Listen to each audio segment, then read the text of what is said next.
অশুভ বা দুর্বল বৃহস্পতির প্রতিকার। নাম্বার 1, বৃহস্পতির বীজ মন্ত্র প্রতিদিন 108 বার করে জপ করবেন। মন্ত্রটা হলো ওং হ্রিং ক্লিং হুং বৃহস্পতয়ে নমঃ। নাম্বার 2, বামনহাটির মূল হলুদ সুতোয় বেঁধে বাহুতে ধারণ করবেন।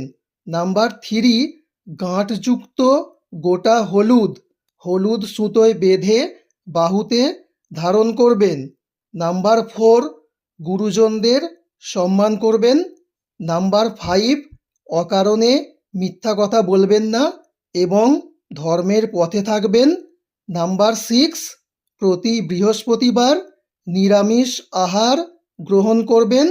এবং নাম্বার 7, প্রতি বৃহস্পতিবার মধ্যাহ্নভোজ কলা পাতায় সারবেন।